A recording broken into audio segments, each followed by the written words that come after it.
বিনোদন জগতের এমন অনেক তারকাই আছেন যারা আবার রাজনীতিও করেন। তাদের মধ্যে অন্যতম একজন একসময়ের জনপ্রিয় খল অভিনেতা শিবা শানু। তার আসল নাম চৌধুরী মাজহার আলী।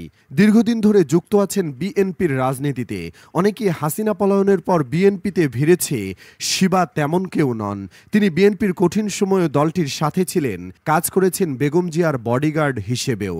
শিবা শানু ১৯৭৪ সালের ৭ আগস্ট ঢাকায় জন্মগ্রহণ করেন। তার পৈতৃক নিবাস রাজশাহীর সপুরায়।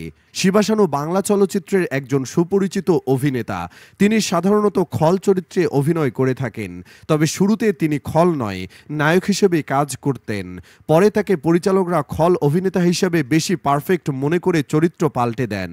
১৯৯৮ সালে মাতৃভূমি চলচ্চিত্রের মাধ্যমে শিবা চলচ্চিত্র শিল্পে তার যাত্রা শুরু করেন। তারপর থেকে একে একে ৫ শতাধিক সিনেমায় কাজ করেছেন।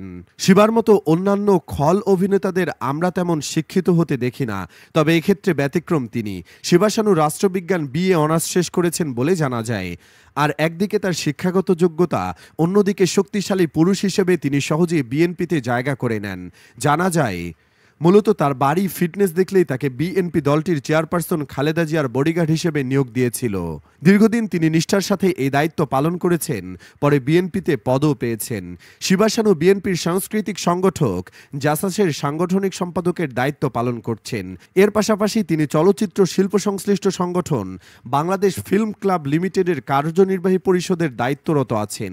এর আগে বিএনপির রাজনীতি করতে গিয়ে শিবা শানু নানান মামলার শিকার হয়েছিলেন গ্রেপ্তার, খেটেছেন জেলও। ২০১৮ সালের নির্বাচনের দিন চারেক আগেই শিবা শানুকে গ্রেপ্তার করে কারাগারে নেয় পুলিশ দাবি করে ২০১৭ সালের ৩১ অক্টোবর আসামিরা হঠাৎ কোনো রকম অনুমোদন না নিয়ে পল্টন থানাধীন নয়াপল্টনস্থ হোটেল ভিক্টোরিয়ার সামনে ভিআইপি রোড বন্ধ করে রাস্তায় ব্যারিকেড দিয়ে যানবাহন চলাচলে প্রতিবন্ধকতা সৃষ্টিসহ সরকার বিরোধী স্লোগান দিয়ে মিছিল করে। মামলার বাদী ও তার সঙ্গীয় ফোর্স সহ বিএনপি চেয়ারপারসন বেগম খালেদা জিয়ার কক্সবাজার যাতায়াতের নিরাপত্তা ও রাস্তায় যানবাহন চলাচল স্বাভাবিক রাখার জন্য শিবা শানু ও তার দলবলকে রাস্তায় প্রতিবন্ধকতা সৃষ্টি না করার অনুরোধও করেন। এতে তারা ক্ষিপ্ত হয়ে পুলিশের কাজে বাধা ও ইটপাটকেল নিক্ষেপ করেন। পুলিশ জানায়, শিবারা সুকৌশলে বিভিন্ন ধরনের নাশকতা করে। মামলার সুষ্ঠু তদন্তের স্বার্থে আসামিদের সহযোগী মামলার এজাহারনামীয় ও পলাতক অপর উচ্ছৃঙ্খল আসামি নেতাকর্মীদের নাম ঠিকানা সংগ্রহপূর্বক গ্রেফতারের নিমিত্তে ব্যাপক ও নিবিড়ভাবে জিজ্ঞাসাবাদের জন্য শিবাদের ৭ দিনের রিমান্ডও দাবি করেছিল পুলিশ। বিপরীতে বিএনপি বলেছিল, এসব নাটক মূলত নির্বাচনের আগে শিবাদের গ্রেপ্তার করতেই পুরনো একটি ঘটনা টেনে আনা হয়, যাতে হাসিনা বিনা ভোটে আবারও পাশ করে। যাই হোক, শিবা শানু সেই কষ্টের অতীত পেরিয়ে গেছে।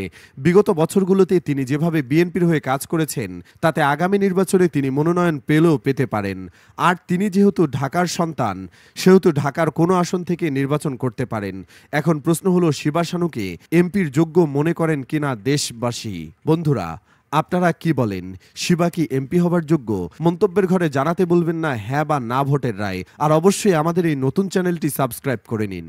ধন্যবাদ।